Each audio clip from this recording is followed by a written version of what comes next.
ಮೈಸೂರಿನ ಮೂಡ ಪ್ರಕರಣದಲ್ಲಿ ಸಾಮಾಜಿಕ ಕಾರ್ಯಕರ್ತ ಸ್ನೇಹಮಯಿ ಕೃಷ್ಣ ಅವರು ರಾಜ್ಯ ಉಚ್ಚ ನ್ಯಾಯಾಲಯದಲ್ಲಿ ಏನು ಈ ಸಂಪೂರ್ಣ ಪ್ರಕರಣವನ್ನ ಸಿಬಿಐ ತನಿಖೆಗೆ ವಹಿಸಬೇಕು ಅನ್ನುವ ಅರ್ಜಿಯನ್ನು ಅವರು ಹಾಕಿದ್ರು. ಆ ಅರ್ಜಿಯನ್ನ ಮಾನ್ಯ ರಾಜ್ಯ ಉಚ್ಚ ನ್ಯಾಯಾಲಯ ತಿರಸ್ಕರಿಸಿದ್ದಾರೆ.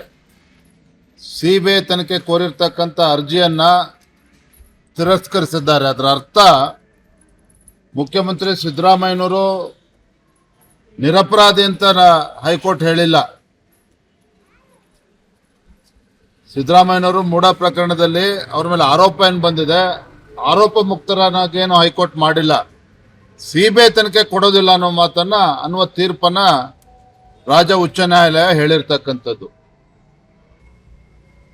ಭಾರತೀಯ ಜನತಾ ಪಾರ್ಟಿ ನಾವೇನು ಹೋರಾಟವನ್ನು ಕೈಗೊಂಡಿದ್ವಿ, ಬೆಂಗಳೂರಿನಿಂದ ಮೈಸೂರಿಗೆ ಪಾದಯಾತ್ರೆ ಮಾಡಿ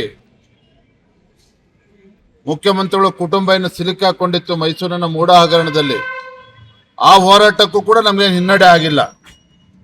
ಲೋಕಾಯುಕ್ತದಲ್ಲಿ ತನಿಖೆ ನಡೀತಾ ಇದೆ, ಇಡಿನೂ ಕೂಡ ತನಿಖೆ ನಡೆಸ್ತಾ ಇದ್ದಾರೆ. ಮುಂದೆ ಏನಾಗ್ತದೆ ಕಾದ್ ನೋಡೋಣ. ಸರ್, ಅದು ಹಿನ್ನಡೆ ಆಗಿದೆ ಅನ್ನೋಂಥದ್ದೇ ಚರ್ಚೆ. ಸಿಬಿಐ ಕೊಡದೇ ಇರೋಂಥದ್ದೇ ಹಿನ್ನಡೆ ಅನ್ನುವಂಥದ್ದು. ನನ್ನ ಪ್ರಶ್ನೆ ನೀವು ಉತ್ತರ ಕೊಡಿ. ರಾಜ್ಯ ಉಚ್ಚ ನ್ಯಾಯಾಲಯ ಮುಖ್ಯಮಂತ್ರಿಗಳು ಅಥವಾ ಮುಖ್ಯಮಂತ್ರಿಗಳ ಕುಟುಂಬ ನಿರಪರಾಧಿ ಅಂತ ಹೇಳಿದೆ ಆ ತೀರ್ಪಿನಲ್ಲಿ. So then there ends the matter. When high court has clearly said, when High Court has clearly indicated that they are not going to entertain the petition that was filed by Snehamayi Krishna seeking the entire investigation for CBI. At the same time, High Court has not given clean chit for Chief Minister family. ಇದನ್ನು ಕೂಡ ನಾವು ಅರ್ಥ ಮಾಡ್ಕೋಬೇಕು. ಲೋಕಾಯುಕ್ತವೇ ತನಿಖೆ ಮುಂದುವರಿಸೋದ್ರಿಂದ ಈಗ ನಿಮ್ಮ demand ಇದ್ದಂತ ಲೋಕಾಯುಕ್ತವೇ ತನಿಖೆ ಬೇಡ, ನಮ್ಗೆ ಅದ್ರಲ್ಲಿ ವಿಶ್ವಾಸ ಇಲ್ಲ ಅಂದ್ರೆ ನೀವು ಹೋರಾಟ ಮಾಡ್ಕೊಂತೀವಿ.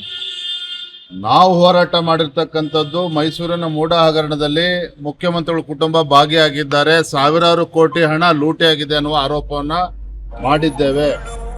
ನಮ್ಮ ಆರೋಪ ಏನ್ ಮಾಡಿದ್ವಿ, ಈವನ್ ಟುಡೇ ನಮ್ಮ ಅಲಿಗೇಷನ್ ಇಟ್ಸ್ ಹೋಲ್ಡ್ಸ್ ಗುಡ್. ಇವತ್ತು ಕೂಡ ನಾವು ಆರೋಪ ಏನ್ ಮಾಡಿದ್ವಿ ಅದ್ರ ಬದ್ಧತೆ ನಾವಿದೆ, ಅದ್ರ ಪ್ರಕಾರ ನಾವು ನಿಂತಿದ್ದೇವೆ.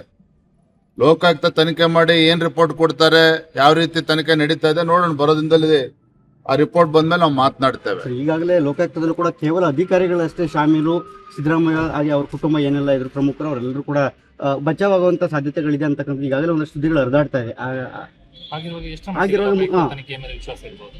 ಲೋಕಾಯುಕ್ತ ತನಿಖೆ ನಡೀತಾ ಇದೆ. ಆ ತನಿಖೆಯ ಸತ್ಯಾಂಶ ಏನಿದೆ ಆ ವರದಿ ಹೊರಗಡೆ ಬರಲಿ, ಆಮೇಲೆ ಅದ್ರ ಬಗ್ಗೆ ಪ್ರತಿಕ್ರಿಯೆನ ನೀಡ್ತೇವೆ.